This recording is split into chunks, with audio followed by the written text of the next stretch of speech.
All right, greetings, everybody. Everyone, welcome to another edition of Just Reasoning Live, the show where we amplify the voice of the community, of our community. It's our Caribbean community, our Black community, and just discuss issues that are of relevance to all of us in this Caribbean community. I'm one of your hosts, C-Dub, Chris Walters, and my regular everybody introduce themselves shortly. And we have a couple of special guests with us tonight where we're going to discuss some hot topics. So I will now pass over to my partner Tex, and then ladies, you get to introduce yourselves. Hello everyone, my name is Dwayne, aka Tex, CFO of Soro Productions and a fashion icon behind Rebel Collection. Icon, huh? Get at me. Icon. I see you, Joe. Nice, very nice. All right. And you have a special guest with you tonight, Mr. Tex. Would you like to do the honors and introduce? A very special guest. I would love to. Okay. Let me introduce Nisha Davis. A worker on the front line. She's a nurse in Houston, and she's going to give her perspective on some things, and we'll be able to ask her a few questions. She's a very Hello, special everyone. person to the Soul Rebel family. All right. Oh yeah. You'll get plenty of time to talk soon. Yeah. For your whole life story. All right. And last but not least, we have Jojo. Jojo. Who are you, Jojo? I am an extended family member of SRP.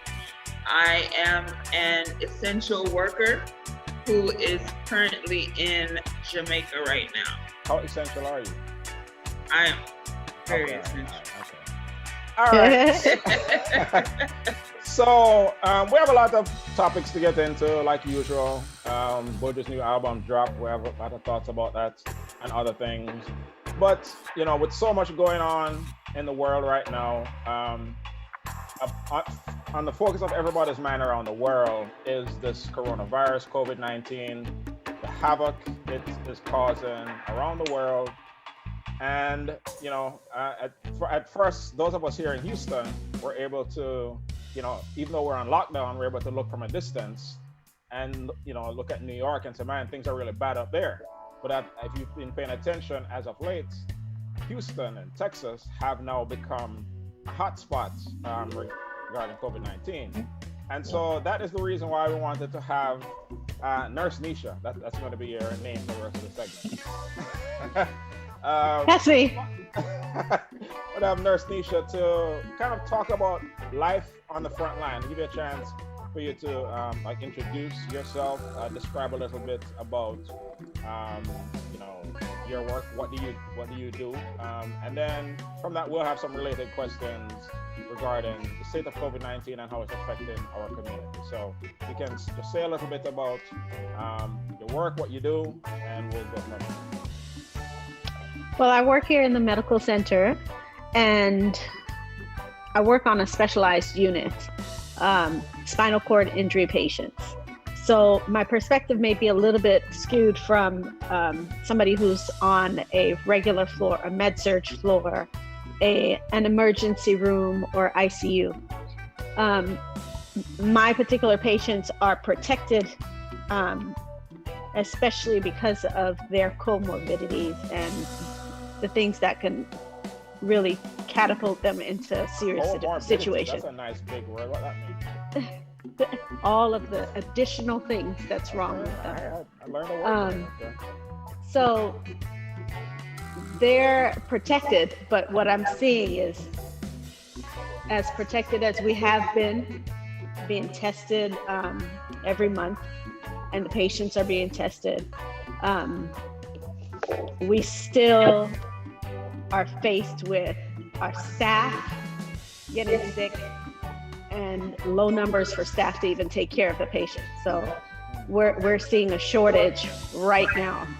And every week that you check the numbers as far as how many people are out that are employees, it goes up by 100. So do you from your perspective, is it just a lot of staff getting sick, or is it that they are, somewhat afraid to come in and may not be in the mindset to be there that day, or is it a combination? It is actually they're COVID floors, Mm-hmm. and so we weren't able to go in between these floors. Mm-hmm. We were only able to stay on our floor and the floor above us.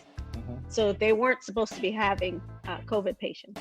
Now, with the influx in numbers, it is everywhere. So they're losing nurses, literally losing lives. Yesterday, one of our nurses on the floor above me died. He got sick a week before. Mm-hmm. He died yesterday. So how old of a person was he? Because there's this misconception that it's only old 50. people. Right. He might have been around 50. Yeah. In pretty decent health. Mm-hmm. So it is people who are being exposed to people who they're working with. I mean, we have to sit there and eat lunch at some point. You can't just eat anywhere, right? And so then you're exposed to the people that you're eating with. So it is the smallest things that you won't think about will give you exposure. So it's something we're battling every day. As I walk into work, I am screened for my temperature. I have a series of questions that I'm asked now they have it on an app, and you just show them your screen and see if you've checked off all the answers. So a lot of people are answering yes on those questionnaires and being sent home, now being quarantined. Then you're working short because people are being sent home.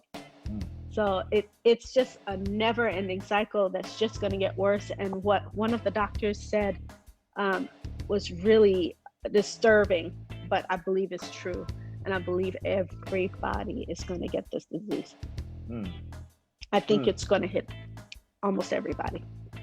Yeah, I've certainly heard that before, and I it's because it's so new.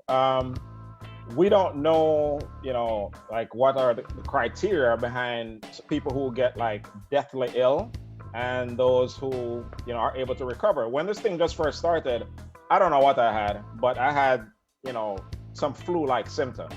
I didn't have the shortness of breath or anything like that, but just like nowadays, most of us, if we get sick nowadays, you sneeze one time, like, man, is that corona? Is that COVID?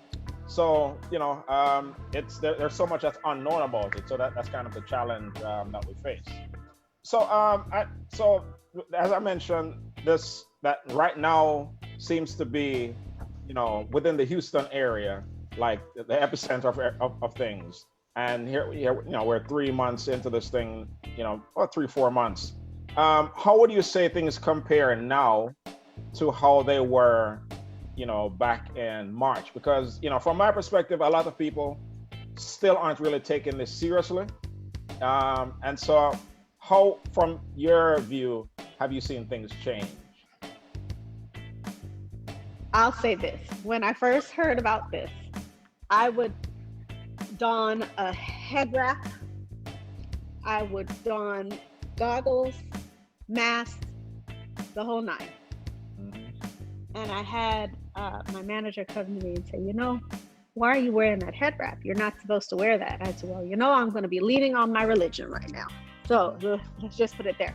But people would laugh at me because I would go above and beyond, not knowing how this disease is contracted.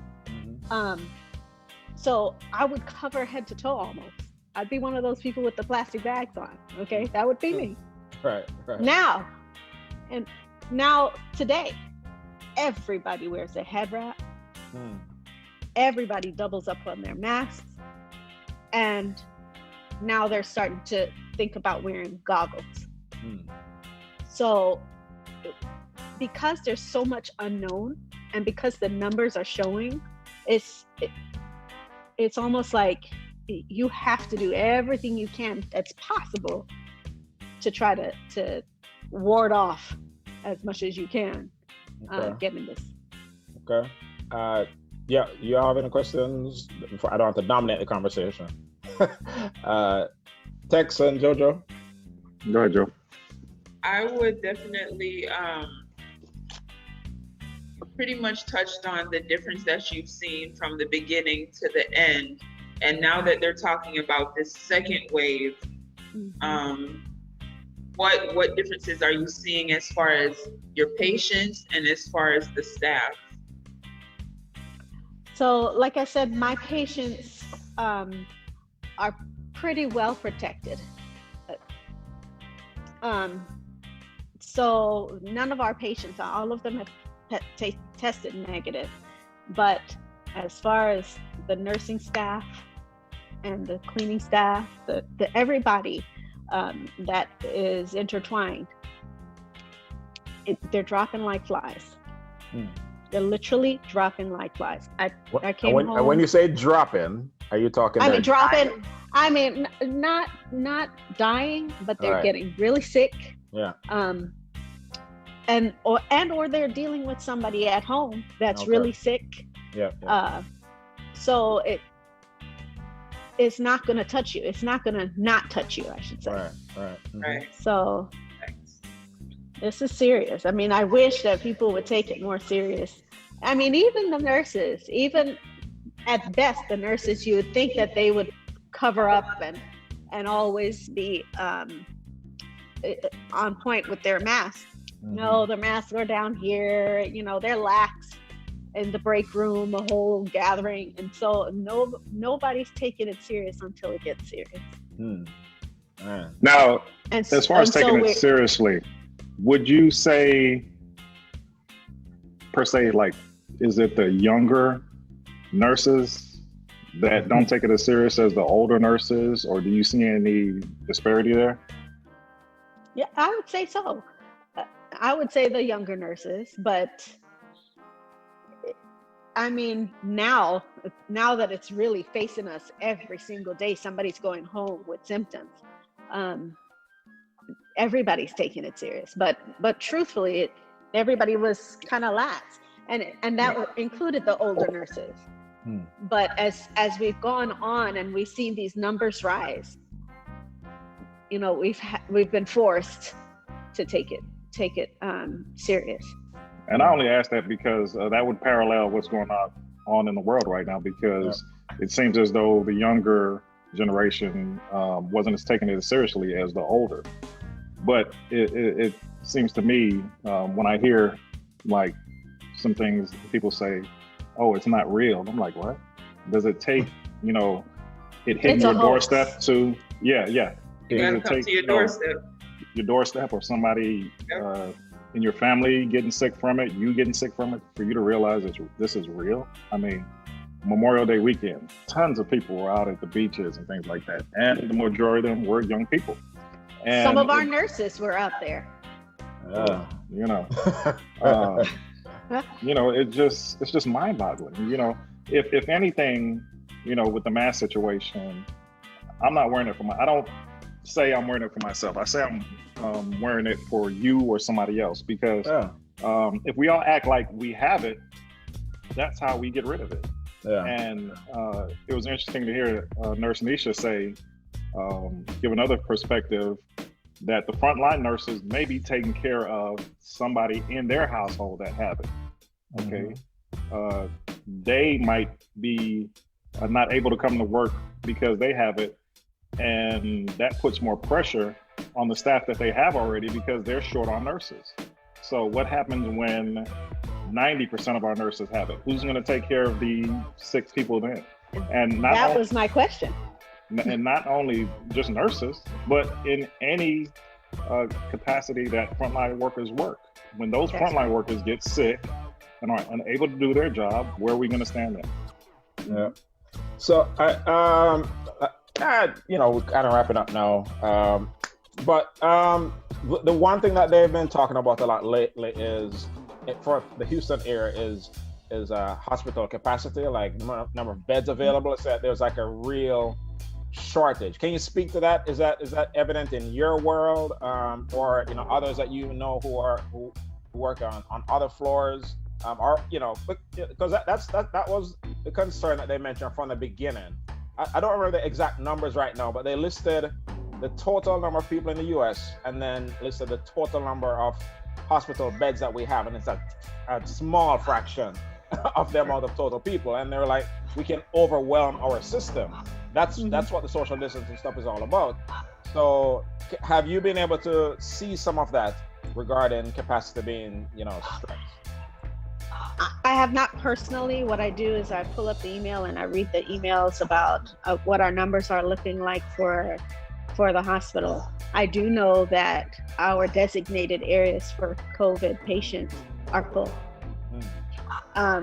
which led to the overflow into areas where I can go that they were trying to protect us from and our patients from, because we simply didn't have enough beds on that particular designated floor.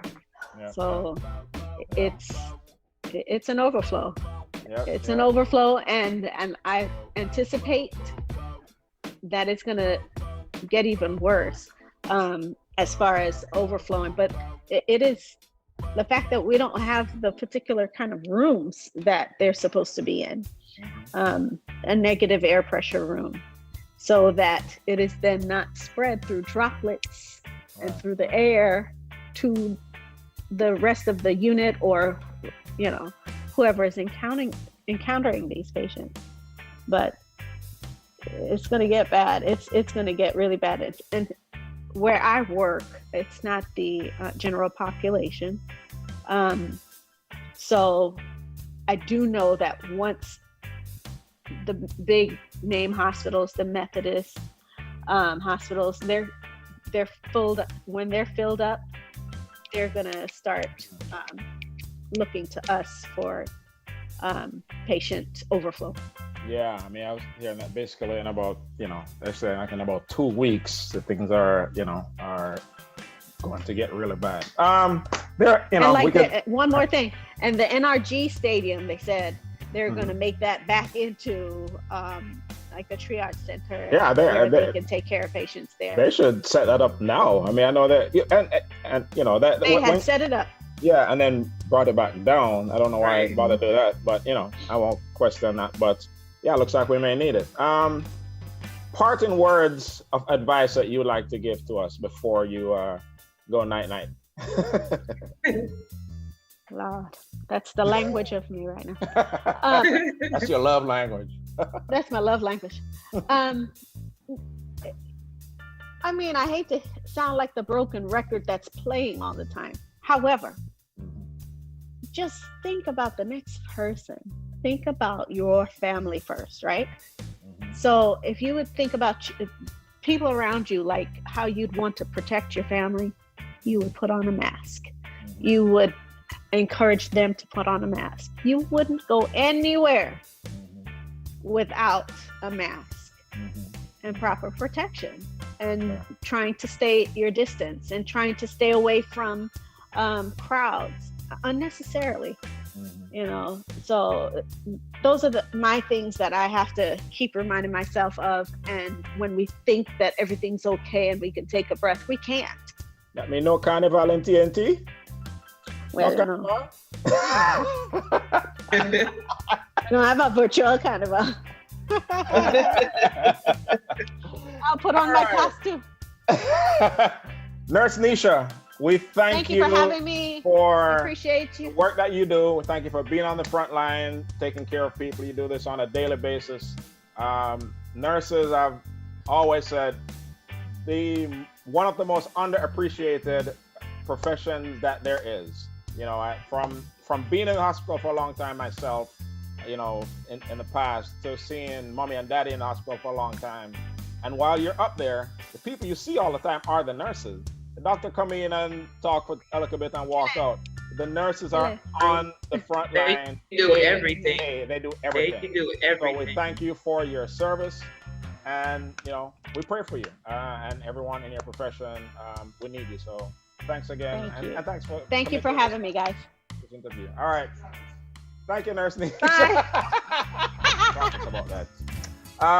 Now we're going to transition to talk about some other issues, and actually related to COVID-19. Before we come off that, So one thing I did want to point out, and Georgia, you can tell us your perspective since you have recently traveled.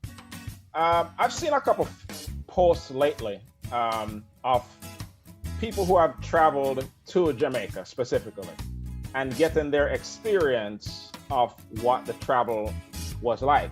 And so one reason why I believe that the United States has the worst COVID situation in the world, it's just simply arrogance and people wanting to do what they want to do.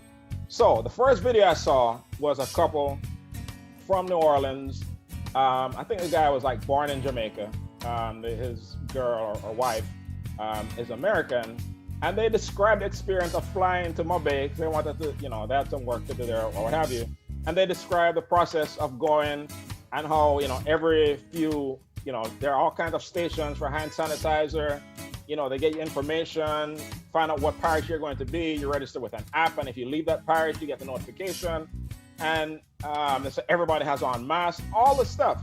And it was about a 12, 13-minute video, and it was clear. Look, this is what has to be done, right? And they understood it and they appreciated it. To some it may sound like a big inconvenience, but hey, these are inconvenient times. Versus another video I saw of a young lady going to Jamaica, the same Jamaica, going to the same Montego Bay airport, and she just had a bunch of complaints, about why I have to sanitize hands again, and this mask and all the stuff. So I think the latter person's attitude is why the U.S. is in the condition that it's in. People aren't taking it seriously, and people feel they can just do whatever they want to do. So Georgia, what's your perspective of having traveled recently, very recently, of what it's like and the difference that you can see in Jamaica versus what you see here in the U.S.? Okay, so I'll start from the very beginning. I have been planning this trip since the beginning of the year, and then of course COVID came, and I've been rescheduling, and flights have been canceled since May. And so I finally figured out a way to get here and work around the system. So what I did was I flew on Southwest Airlines to Fort Lauderdale yesterday because Southwest is not flying directly to Jamaica right now. They're not opening that calendar until August. So I flew from Houston to Fort Lauderdale on Southwest Airlines. Both airports, the airline, were doing everything I believe that they can do. They're checking temperatures. They're requiring everyone to wear a mask. They're wearing gloves. They're providing hand sanitizer. They're not letting people book middle seats. So everyone either has to sit at the window or an aisle. No hosting. But look, on Southwest, I didn't have anybody next to me. So a lot of us only had aisle to our, the row of seats to ourselves. I call Southwest a school bus. You just get in and sit down. Basically. And right now, Florida is supposed to be a hot spot as well. So when I tell you I left the airport on that shuttle, went to my hotel, slept, got the shuttle back to the airport, I was not going anywhere. I wasn't taking any chances.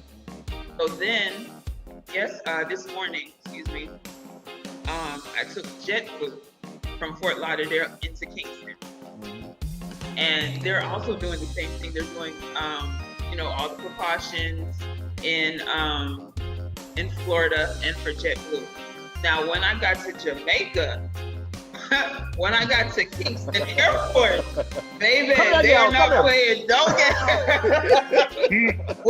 listen, when I say soldiers was there in masks and coveralls and everything, soldiers were helping police were helping nurses, doctors, and I mean, one thing I can take away from my experience that I don't want to ever have to go through again, nobody wants to take that COVID test. When I tell you, when they stuck that thing in my nose. Yeah, I heard it goes up in your brain. Oh, yes. That's what it felt like. Yeah, I hear you, special. And, you hear me?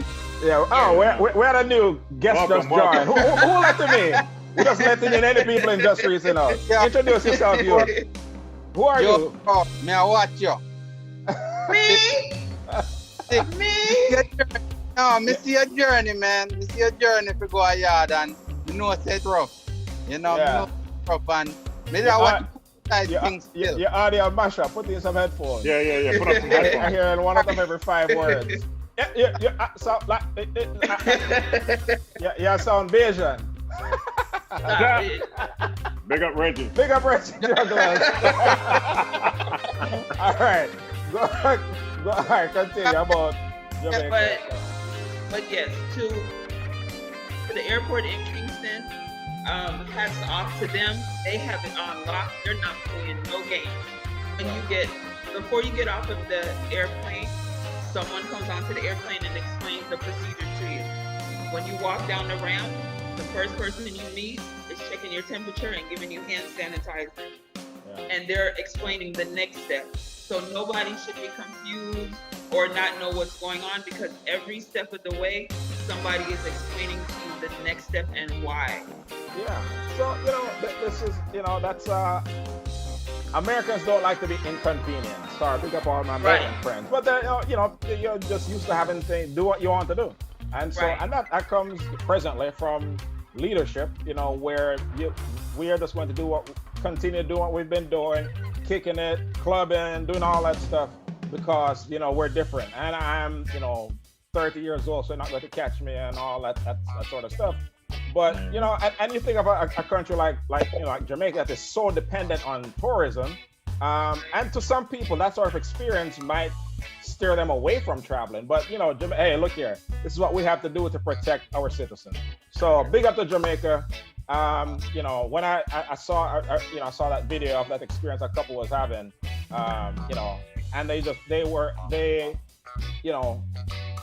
spoke glowingly of what Jamaica's doing. And if the U.S. could do similar things, once we get it in our mind that these aren't normal times, so we can't go on in normal ways. It's an inconvenience. Yes, who likes wearing a mask? But that's what we have to do. We have to do these things, and if we all focus on that, then we'll get beyond it.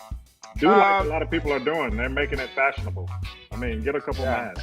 Make it fun. Make it fun. Jojo, I know you're about to draw for your mask. You so rubber mask coming soon. Shout out Sofa Passion, Katie. Your mask. And Mama Passion. There you go. Make it fun. Make it fun. You need a black and gold shirt. That don't go with your Trina shirt. Topics. So this George Floyd thing, we're not going to stay on that long, but as tragic as that was, it's interesting, I would say, to see the somewhat unrelated changes that have happened as a result. Things that, elements of racism that have been within our society all along, that people just went along their business like it wasn't even there. Like NASCAR saying, they're taking on the Confederate flag. You're just not realizing that that's a racist symbol that's flying over your speedways all this time. Mississippi, the last states to remove a piece of the Confederate flag from their state flag. They just voted it, out that the governor signed it today. And another thing, I'm going to try and share something on the screen real quick. Something that I saw, how in Jamaica, and it's not just Jamaica, there is a badge that the Governor General of Jamaica wears that the English ambassadors have to wear it. And I want to look at this, and then we'll talk about it. Right. While you're up there, see if you can put up the Mississippi flag, because I was totally unaware of that. I saw that the other day. I was like, what? All right. Are you seeing my screen? Yeah. All right. So this is the badge that the Governor General of Jamaica wears and that all British ambassadors wear. Notice what it is. It is a white man standing on the top of the head of a black man. And so all this time, we didn't realize that this was an issue. And let's say what it represents is the angel, I forgot the angel's name, standing on the head of Satan. So they have the white man as the angel standing on the head of Satan, the black man. And look, these things have been in existence forever. And so it's just now you're realizing that this is wrong. So when we stop and look up at it, these elements are all around our society. hey, I'm glad that they're changing. You know, look that we have to kind of watch a man, you know, get suffocated to death in 9 minutes. For people to realize that Murdered. yeah, getting murdered, you know, a slow, painful death. That now you just realize that it's a problem. So you know, it's a world we live in. And had you all seen that before? That because this was the first week I have. Totally unaware. Yes. Totally unaware. Look, Just like the there, Mississippi OG flag. is. Totally Yeah. unaware. Yeah. You know. They're taking everything down. Yeah, man. Anyway, life, man. So I go. All right. So, do you know what today is, everyone? July 1st. It is July 1st. Do you? The first day in the month. Yeah. That you are correct. It is the first day of the month. Tex, do you know what today is? And this whole Brand 2012 is a mulligan as far as I'm concerned. Let's do All this. right. Oh, excuse me. Today, Can't say that. My bad. today is International Reggae Day. It is. In Yeah. which country? It's from international. International. I'm looking at it right now. I'm not familiar Nation. with it. It must be in a country. Can't Whole be heap of international. nation. It was started in Jamaica, but it's celebrated Okay, around the okay. world. So Okay. international. So, you know, there are kinds of things. Normally they have, you know, big celebrations around the world. Nowadays, you know, you can't do that. So they have some virtual stuff going on. But it's International Reggae Day, and what a perfect day for us to get together to talk about the new album from Mr. Mark Mary. You may also know him as Buju Banton. Midnight last Friday. Right. Hey man, listen to me. I know things. Yeah, see? I know things. I know people. No thanks. Yes. So, last Friday at midnight, Buju's new album, what's the name? Upside Down 2020 dropped. Yeah. Yes. As soon as midnight hit, I went on. I listened to it from beginning to end, and I've been listening to it ever since. I'll save my opinions on it. Nah, man. Let's hear from the people. We'll start with the special. Yeah. Listen to it yet? Yeah. You know, I listen to it. heard a couple songs. You're still off there of on it. battery rider. You're not even here yet. What? No. Battery Oh rider. my. Instead upon drive. Lord. Yo, Brown drive then. a big tune. All right. So you probably don't hear. Okay, what have you heard? What do you think about it so far? From what you have heard. Well, I've heard a couple of the songs, including watching a couple of the videos. The last video I saw was Blessed. You know, Blah, blah, blah, blah, blah, blah, blah, blah. it wasn't the best of his work, Yeah, madman. but no, it wasn't the best of his work. But it's a good message that's in there, and a message is what we actually need Especially right now. You Right. are a madman. But we know What that from you mean? time. Yeah, a madman. Anyway, all right, well, you know, hey, everybody has an opinion. All right, Of course, that's it's his my opinion. Everybody Yeah. has opinions. Some people are just wrong in their opinions. Anyway. There you go. So, Violate. Special said blessings. All right. All right. So, anything else you have to say about the album? Well, Come back to you. It take too long. yeah. Text. What you say? All right. So, Uh-oh. if I was to, yeah. Get your pen and paper. You have to give it lighters. 5 lighters being 5 lighters? Five At the lighters end? being after you give your review, say how much lighters you give it. 5 being the best thing you ever, you know. Well, you know, 5 being the best, 1 being So, Okay, all right, so- let's hear your feedback. I've listened to the album 4 or 5 times, and I have very, very mixed reviews about the album. Okay, sorry. Very, very mixed reviews. Let me go on To mute. me, yeah. The album was all over the place. Buju is an established artist. He has an established following. He has a certain genre of music. At this point in his career, it's my opinion, he should stick to what he's doing in order, okay, to maintain that audience. Now, I know some people will say, oh, like Chris, oh, he's doing some crossover I haven't said anything stuff. yet. I haven't said anything yet. You don't know what my opinion Because is you're going to be. Mr. You're right. Negative, You're right. man. Yeah, You don't know what my So, opinion is going to be yet. so some crossover stuff.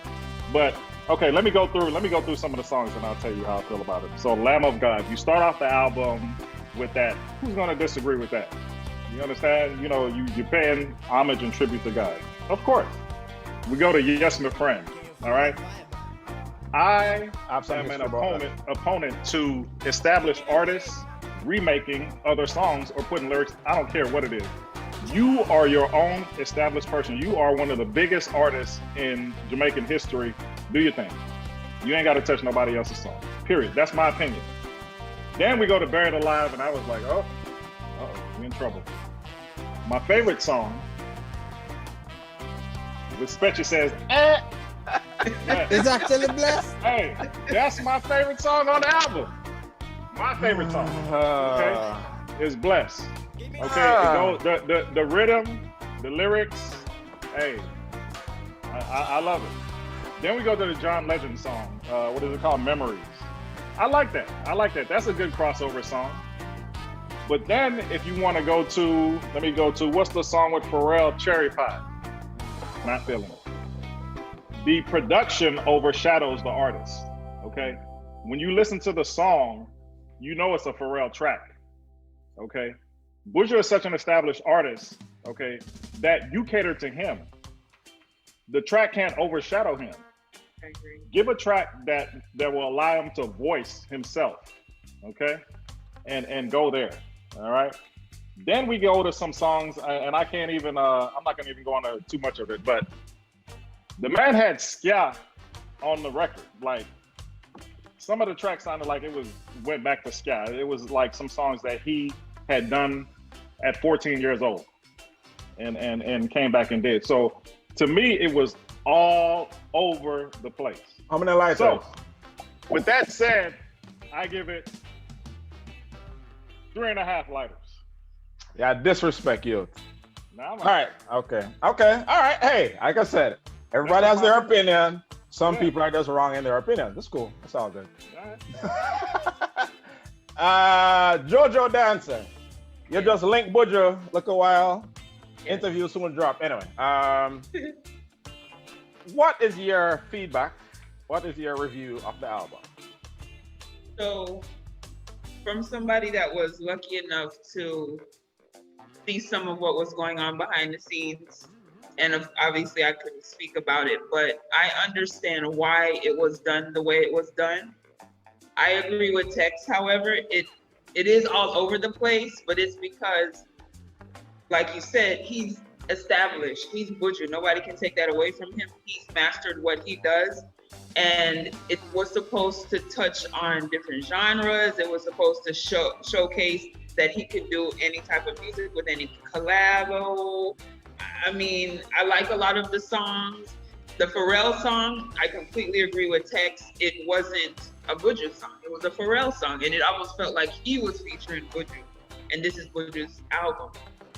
So it's like, I have mixed feelings as well. But I would give it 4 lighters and a box of matches. Why the box of matches? 3-0. Not quite the 5th lighter. Be a disrespect.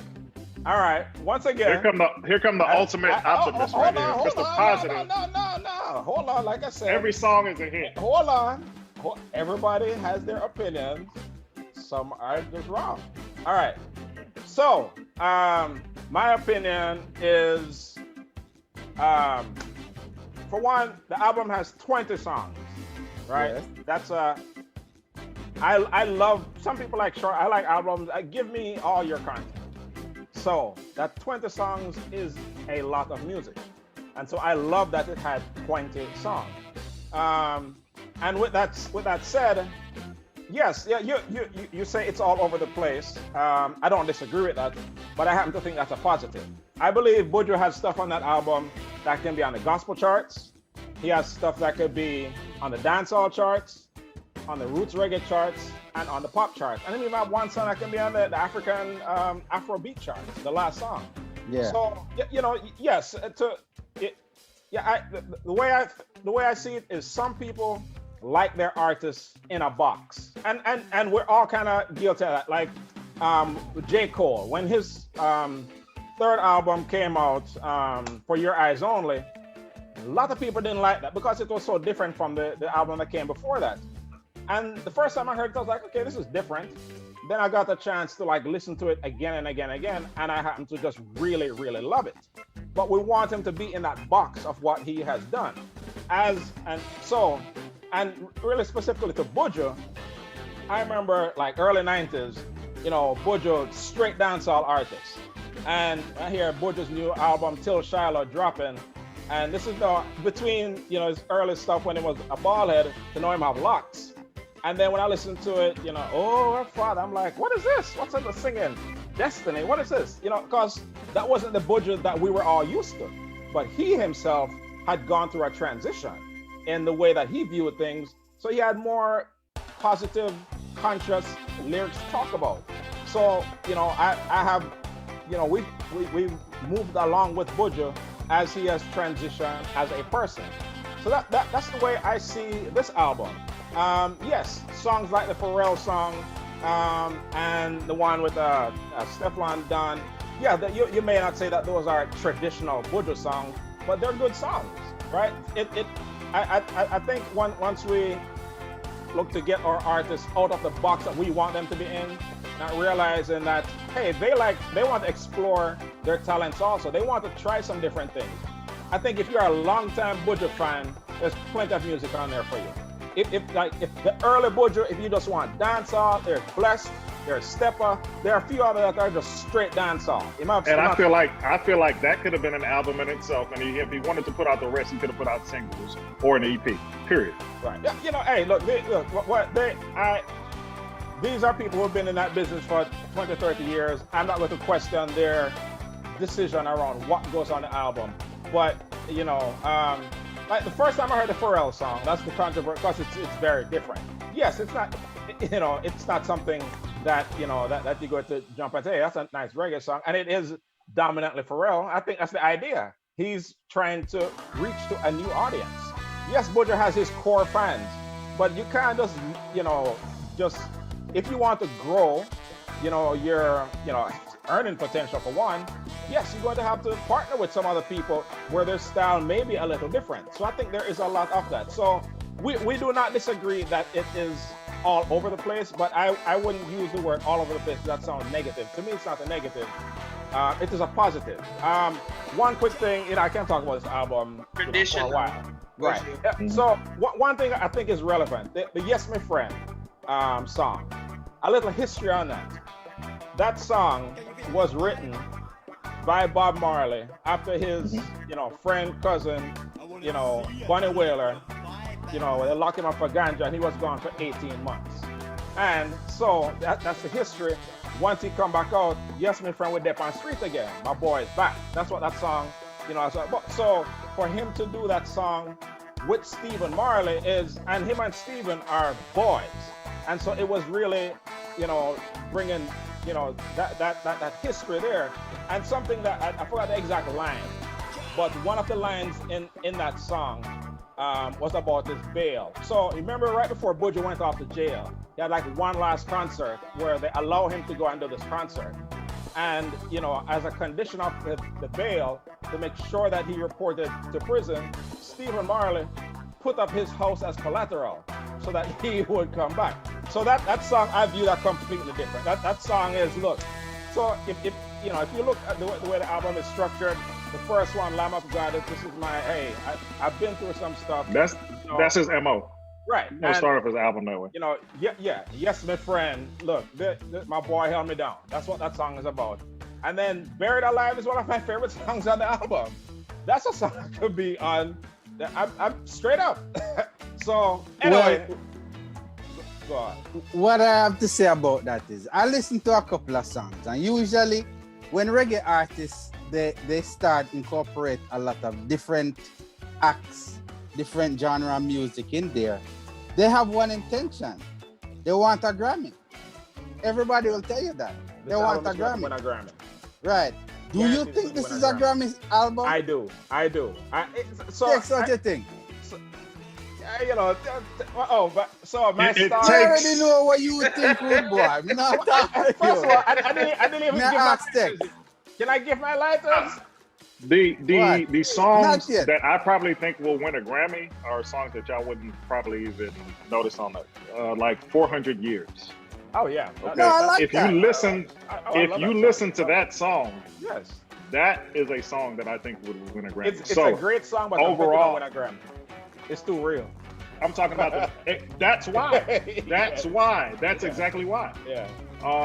So, Do I think the album will win a Grammy? No, Yeah. I don't. Do I think there's songs on the album that could win a Grammy? Yes, I do. Hey, let's put up a bet now. We have to bet something. It don't have to be cash. We'll put up something. This is going to be the reggae. This is going to be all right. A bottle of Hennessy White. How about that? Okay. All right. Lord. This album is going to be the Grammy winner. You know, I'm with it. I'm with it. I'm sure anyway. I mean, you know, the album has a lot of hit songs even before it was launched. So, Yeah. you know, it had a leg up, right off the bat. But, you know, I'm can not... I give my stars? I'll give All my right, stars. okay. Let me hear your Yeah, start. yeah. Give Stars yourself. are All right, lighters. So, stars. Lighters, Oh, lighters, my bad, Jojo, lighters, lighters. lighters. Lighters or spliffs or blunts? What was it? Yeah, we'll give it splish night. Lighters. So I will say this: I'm not going to give it 5 because the album didn't hit me like the first time I listened to it. But there are very few albums that I've listened to in my life where, from the minute I listened to it, from beginning to end, oh man, everything is a hit. Everything is Wasn't Till Shiloh like Till that? Shiloh, exactly. Till Shiloh exactly like that. So Till Shiloh definitely had to grow on me because that was a new Buju. We used to Batty Rider, Brown and Russ. No, that is not the only thing Buju was doing at the time. Destiny, Anyway. I'm like, so it took me a while. So this album, like I said, literally, I want to be since it loved. dropped, Oh, I've been gosh. listening to. Yes, now I like them. Now I didn't check. For Oh, them God, then. no, It no, took me a Chris. while. No, Can I get my lighters? C-Dub, no. Oi, You're telling me the let me first give my time lighter, you heard... man. Make him give him lighter. Let me give my Right, lighter right. then. So I'm not going to give it 5 because that's a very few amount of albums get that ever. However, I've listened to that album on repeat, since Friday night. I'm going to give it 4.876. 876. See that? Surprise! Point Surprise! 1-3. Why? 0.876 stars. I can't give it 5 because it didn't hit me from jump. But I like every song on the album. Literally, every song on the album. Yeah, some are better than others. What's the one there? Good Time Girl. It took me a while to kind of really appreciate it. The Good Time Girl. You don't like Trust? It sounds kind of nursery rhymish. Yeah, look. But yeah, That's some are my better shit. than others. But 4.876 stars. 876 Jamaica area code. Big up yourself. So Yes, Chris, you got that. like I said, Some opinions oh yeah, are of wrong. course y'all get it. But I'm telling to the people at home, the They know. Bayesian like Reggie Douglas. But definitely go out and listen to the album. I enjoy the album thoroughly. It's Up just No, Upside I Down definitely 2020 recommend it, without a doubt. It is going to be the Grammy winner. And once him get the No. Grammy and text by my bottle of Hennessy, we're going to toast to it here on Just Reasoning.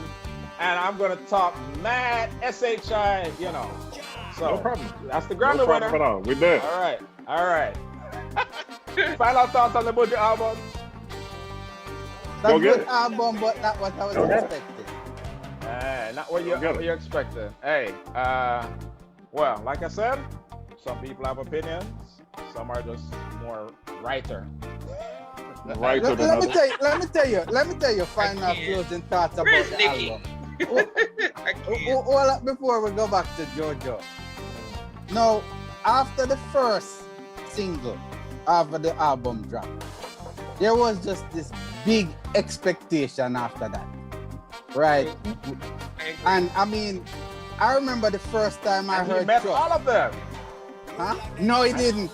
No, he Now, didn't. bad people, No, man. he didn't. Oh, no, I'm No, bad he didn't. people. No, he didn't. I Not bad can say easily that is only a few of those songs compare to the kind of forward trust would give. When people hear trust, I guarantee you everybody was bouncing. Yo, when that right? bass drop. And of course, and then we expect better of Buju because that is just the kind of artist he is. Right? Yeah. Just jump on the momentum and increase. Man fine, and you not stand up your time. Say the actors on me, when I step with them team, now a white suit and time for forensic. When me say step out, I know petty, step out, I know take a man and step for the man, I go step for the I'm coming through it.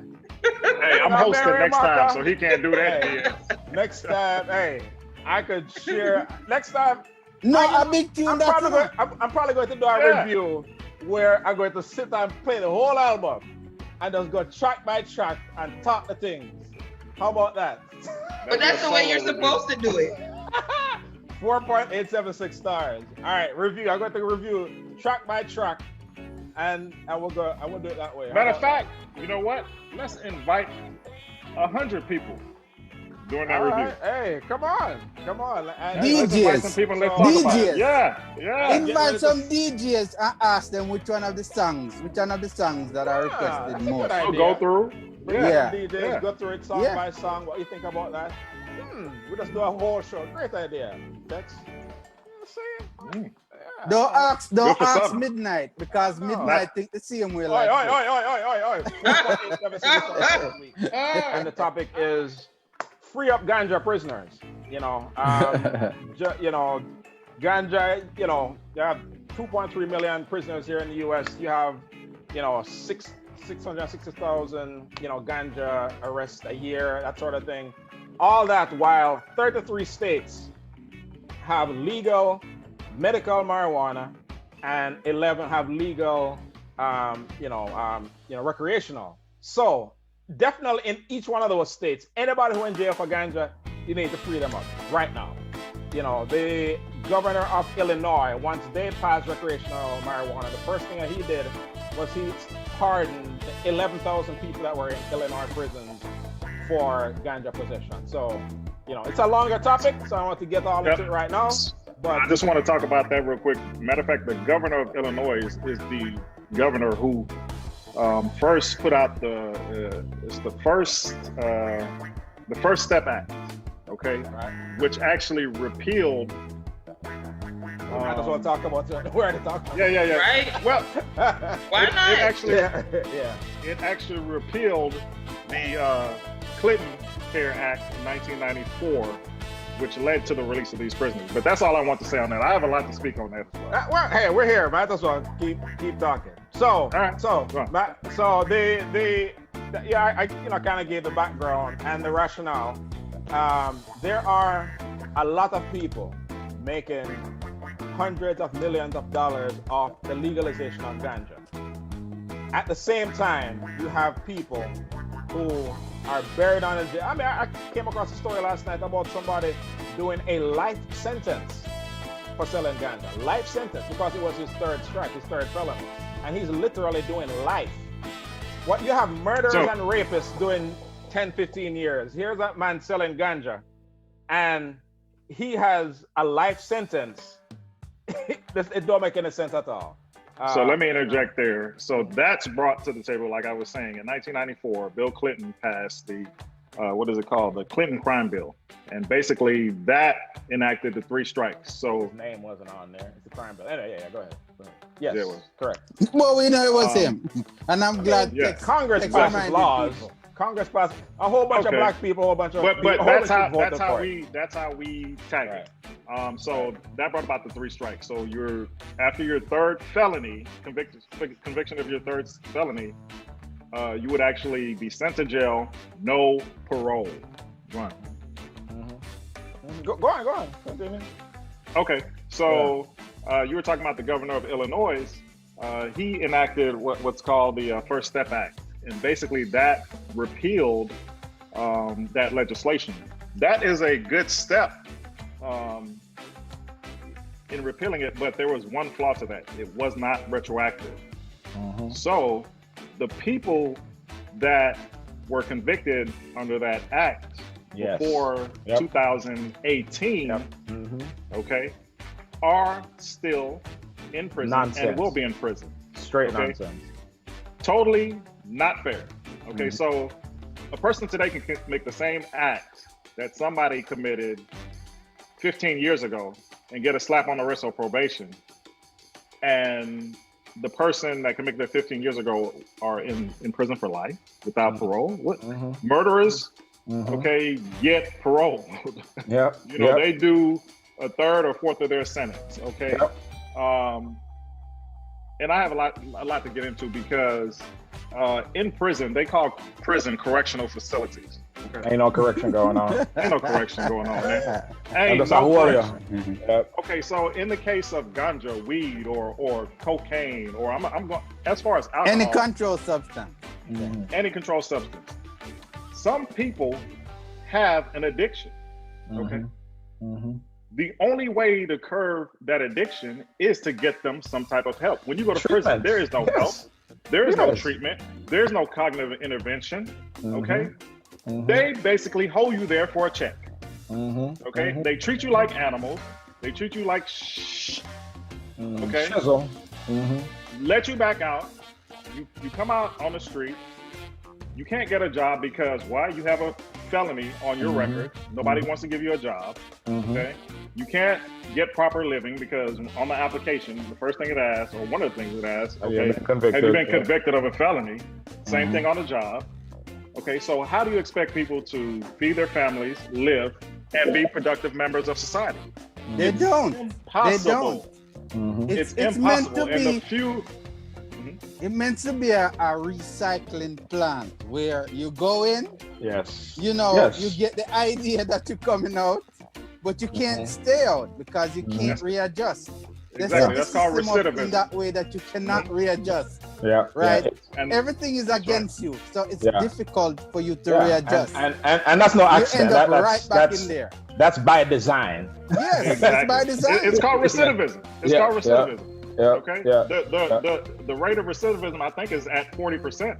Mhm. So the probability that somebody goes to jail and will commit the same crime is 40. That's outrageous. There is no Yeah. rehabilitation in jail. Sorry. Yeah. Yeah. Well, you know, what- and you know, we can't, you know, the racial component of this, as it is with everything, is overwhelming, slanted, right? So say that I'll get to the crime bill here in a second, and as messed up as that was in many ways, but when you talk about so statistically, black people and white people use ganja at about the same rate, all right? But from an arrest standpoint, black people are 6 times more likely to be arrested for it than white people, right? We talk, you know, the crack versus powder cocaine. That's one thing. Also, if you remember, you know, when I hear about the crime bill, you know, I remember what was going on in the country at that time. You know, it was a madhouse. I mean, it was, you know, people selling crack all over, murders, you know, bodies all over the place, and so, you know, nowadays, you know, it looks, in retrospect, it looks really bad, because a lot of people have been in prison because of it. But they were addressing a certain issue, and the way they addressed it, and so a lot of black legislators and community leaders actually advocated for the crime bill. But you know, but if you look at how the way they treated that, by, you know, harsh sentences and all that, versus how they treat like the, you know, Oxycontin, all that stuff nowadays. Now they're talking about treatment because it's a different class of people. A different race. I mean, that's a class. Different race of people have those issues. You know, so yeah, race is all over everything in the society. You know, so well, one of the things to piggyback on what Chris was saying, you see, people don't understand that addiction is a disease, right?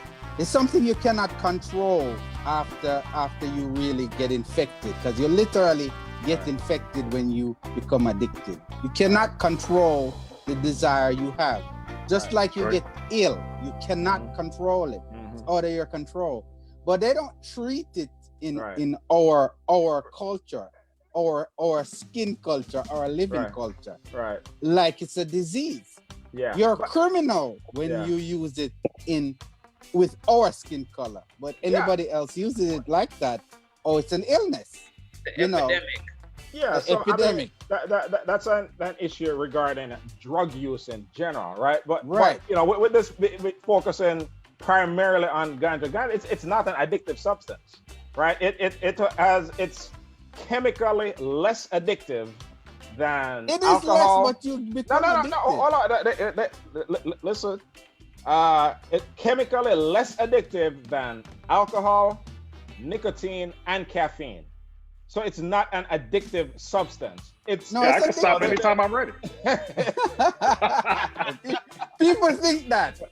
But you're not addicted no. if you can't stop anytime you're ready. You're not addicted. I mean, anyway, I mean, you know, I'm not that. Anyway, that's my business. A lot of people might think that Chris is an alcoholic, but he's not. He can't stop anytime he feel like, right? Nobody thinks that.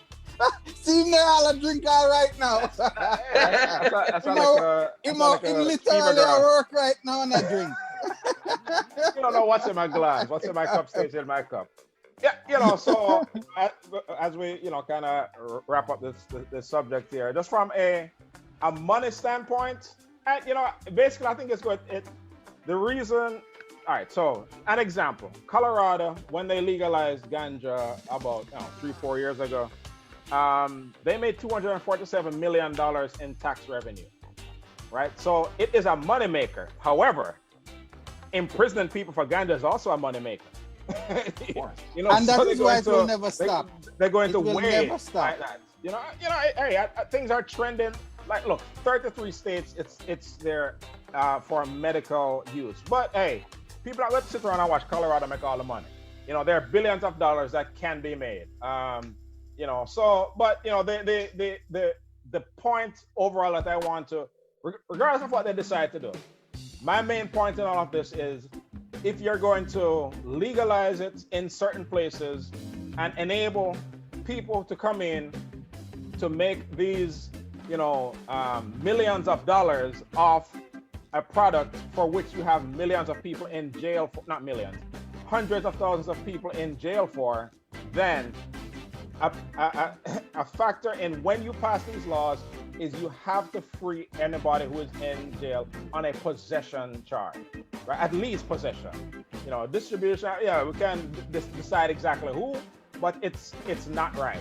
And so big up the Illinois governor for at least doing that, realize that this is not fair. So we're going to free everybody who is in jail on a possession charge, but this needs to happen everywhere, where every state where there is legal ganja, free up the prisons. It doesn't make any sense, right? You know, it messes up people's life, messes up people's families, you know. So anyway, that's a synopsis episode, but hey, it was there. And you can't talk about Buju without talking about ganja, you know. So anyway, I just want to talk about my boy Cam Newton and his new contract with who that? The New England Patriots. So will Cam work out in Foxborough? Now, I'm a Cam Newton fan. Okay, I wish him all the best. 4 years ago. No. Period. I'm a Cam fan. I mean, he is to me, he's my prototypical quarterback. I mean, really? Prototypical? Yeah. For today's game? Oh yeah. What? Now, is he prototypical in Foxborough? Nope. Not at all. Now, people go up there and pick him. Yeah. Now, I'm of the opinion that honestly, it's not going to work out, and I'm gonna give you some reasons why. Number one, today Buju's album sucks. Cam ain't gonna work out. Hey, it's he just did not my say opinion. He did not just my opinion. So in thinking about it, I really have to think. Bill Belichick are those two personalities going to agree? Did you think come to some kind of common ground? You didn't think Randy was going to work out there. think nobody did. I think okay, but the relationship with the quarterback is much different than the relationship with the wide receiver. Yeah. Much different. You are one-on-one, up close, in meetings, you know, because they have a wide receivers coach. So that's, you know, totally different. You just got to show up on game day and do your thing. You communicate with Tom, and that's one thing. This is one-on-one with Bill. Okay, so I'm not sure. I hope it works out. And pending his availability, I think he can do some special things with his skill set there, and he can do some things that maybe Bill Belichick was trying to do with Tom Brady, and unfortunately, his age at the time, he was unable to do. But like I said, I hope it works out. But the other thing is going to be his relationship with the offensive coordinator, and I think that's going to be very, very important. What's his name again? Josh, is it Yeah. Josh McDaniel? Josh McDaniel. Yeah. Okay. So that's a relationship I'm going to watch throughout the season. And the other question I have, and I don't know if y'all know about it, is was he hired to start? Because the contract he gave, what he got was trash. Right. So, go ahead. In comparison, and I'm going to run down some other contracts that came through. Now, keep in mind, Cam hasn't played football since, I think, was the end of 2018. So he was injured all last year. So before you list the contracts, let me say Richard Sherman's tweet, which will put what you're about to say in context. So Richard Sherman, cornerback for the 49ers, after the announcement was made that Cam Newton was signed by the Patriots, Sherman said, "How many former league MVPs have had to sign for the minimum, asking for a friend? Just ridiculous. A transcendent talent and less talented QBs are getting $15-16 million a year. Disgusting." Sherman always keeps it real. Hey, keeps it real. Big up Richard Sherman, because I couldn't have said it better. But Chase Daniels, 33-year-old journeyman, they signed a three-year, $13.5 million deal. Oh, you're lying. With a $2.25 million signing bonus. I didn't know Chase was still in the league. Chase Daniels. All right. So what was Cam's contract again? How much you got? Upwards of $7 million, and that's upwards of $7 million. I think $550,000 is guaranteed. Wow, that's crazy. All right, let me move on, and then y'all tell me. Colin Kaepernick. Taysom Hill, the third string quarterback in New Orleans. Exactly who? $16.3 million, an average of $8.15 million. Okay, and he's the third string behind Jameis Winston. Yeah. Okay, so that's what, $16.3 million. Oh boy, that's crazy. Exactly. Taysom Hill, Cam Newton. I've never heard his name in my life. All right. Marcus Mariota. I'm gonna say comparable. Okay. Yeah. He Heisman, all that business. Okay. 8.8 over the next 2 seasons. Okay. But he's a backup to Derek Carr. Yeah. So my question to y'all, I don't know. $7,550,000 guaranteed. Is he going to be a backup? Is he going to start? What are your thoughts? Because Cam isn't to me a backup QB. You get Cam Newton, you throw him in the fire, see what he can do. Yeah, I don't think that they've brought him in there to be a backup. I mean, I haven't heard that. No. I'm getting anybody else. So why the lesser contract? So part of it, yes. So there is obviously we're going to say racial issue is probably part of that. I don't know. I don't even debate that. I do know New England. They have a history of making people take less money to come there. It's a whole lot different now that Tom Brady isn't there. So I don't know how successful they're going to be. But you have all kinds of people throughout the years who have taken less money to go and let me go get this ring with Tom, or at least a shot of it. And then, people who have been, had troublesome careers in other places, they go there in New England, they fit in the system, they settle down. I think things are going to be a lot different with Tom Brady not there. So, Antonio Brown? Yes. So hey, I think it's disrespectful. I think Cam has enough of a track record to show that he's a starter. Yeah, I think he's going to be a starter. But and the NFL is so complex with the with the hard salary cap, you kind of pay a man whatever you want, and then you don't have money for the line, and then on his back all the time. So it's a difficult thing to weigh. But hey, I wish him well. Also, I root for everybody black. Well. To Tech's point, it's a year, right? Yeah. Cam is teachable. It's teachable. Of Too late course. to teach. No. Old dog like because Cam, can't learn look, nothing. if you go to a team that is a winning team, you want to learn what they're doing over there to win. Hey. And you want one of the rings to you want one of the rings that they're winning. Oh, yeah. I don't see any reason why not to behave. We'll see if that was a Tom Brady thing or a Belichick thing. We'll see. To that point, I'm not worried about behavior because Cam really never had any issues. Exactly. Or anything like that. The most, Well, the crazy hats in the wardrobe. I mean, that's nothing. Well, like I said, well, Bill is known to scream at players. I don't know if he screams. I mean, every coach does. Right, no, but I'm saying every coach does. really get into their face. Now, I don't know if he did it to Tom because we've never actually seen him do it. Well, there you go. I don't think Cam going to have any after. He hasn't been in trouble. Well, I don't think that. No. I don't have any issues there. I don't think there's an issue. Anyway, we'll see. Hey, if there is even an NFL season, we don't know that. That's not guaranteed. There's a soccer. There's an EPL season. There's a soccer season in England and in Germany. So they want to make money too. They want to make money. Of course. But what money you making when you're making your TV money? You're not making money. Of course, your TV money is great money. Yes, but you're not making your $25 beer money and parking and Anyway, we'll see. Anyway, so JoJo's like, I don't know what they talking about. Cowboys. JoJo. Go Cowboys. We have come to the end of A Just Reason. The way we sign off, I guess I should have give you the newcomers a little prep. Just some final thoughts, whatever that may be. It could be anything. It could be you could be promoting something. You could just have some words of wisdom. You could say "Our Father," whatever you want to say.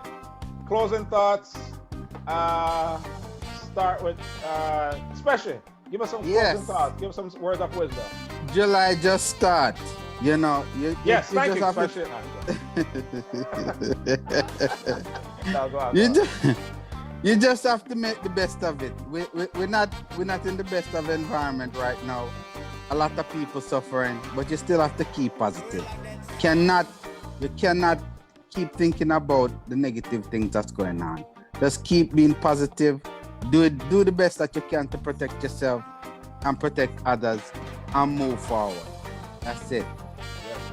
I was buried alive. Track number 3 on the Buju album. All right. Just to echo especially sentiments, real short. Don't live in fear. Live for one another. If you live for one another, you would protect yourself, and as you're protecting someone else. So righteous. Yeah. Be selfless and just keep other people in mind as you live day to day. Trust God. Bless. Jojo. Talk to the people then. Oh, stay Father, who art for the love of God, stay home. Carbox on Kingston Sun for me. All right, go on. No, but seriously, stay home. My hotel should not be at 80%. Please be considerate of others. Please be smart. Exactly. Take this time to reflect. Go ahead and stay home. I get it. But in my opinion, this has given me time to slow down, rethink some things. I thank God I still have a job so that I can pay my bills on time and I'm not falling behind. It's still a risk to go to work every day, but I still give God thanks, and this too shall pass. Hopefully quickly. Words of wisdom. Yes, we're all kind of on the same wavelength of, because, towards the latter part of the show here, we had some fun-loving discussion about music and prison, fun, love it, and sports and what have you. And those are things that we love. We're ready to get back to normal life, but until then, these are things we have to do. One thing that I will mention, and I'll give this a proper introduction going forward. But we at Soul Rebel have partnered with an organization, the Houston Caribbean Professionals Association, to start an initiative called Give to Serve. And the purpose of this is to help people. We know that people within our community are hurting, right? Whether through economics or health or what have you, financial situation. So we've provided a resource that will enable, people to submit requests for assistance that they may need, right? With food, groceries, or whatever it may be because of a particular situation. The website is www.give2serve.com. You can go in there, specify the need that you have, request it, and it also, because these things have to be paid for, so it provides a mechanism of those of us who are able to help, like a $10, like a $20 to donate. And this is it's tax deductible, because again, we're partnering with a nonprofit to do that, so your donations will be tax deductible, and that will enable us to serve many needs throughout our community. So www.give2serve.com. I'll do a longer feature on that going forward. But our people are hurting, our communities are hurting, our Black community is affected, both economically and health-wise, greater than any other community. So we're doing our part. Everybody doing their part. So those are my closing Just to add thoughts. to that, Chris, it's not only financial donations. If you're a business and would like to offer services, we'd be more than happy to take you up on those offers as well. Exactly. So, my people, another Just Reasoning. Again, the purpose of this show, the purpose of this platform is to amplify the voice of our community, whatever those issues may be. Whether immigration issues or, health issues or, or we can just talk music, sports, and whatever. But things that are relevant to our community, we want to give it a bigger voice, a bigger platform. So thank you for tuning in, and now tuning out. Remember, 4.876. Those are the stars that Buju gets. And remember, Tex is going to buy me a bottle of Hennessy. Yes, 4.876. Bottle of Hennessy when Buju get the Grammy. So big up the Gargamel. Big up Gargamel, Mark Murray. Until next Wednesday at 9 p.m. Central Standard Time. We will see you. Bless up my family. One love. Yeah. Peace. Ba, ba, ba, ba, ba.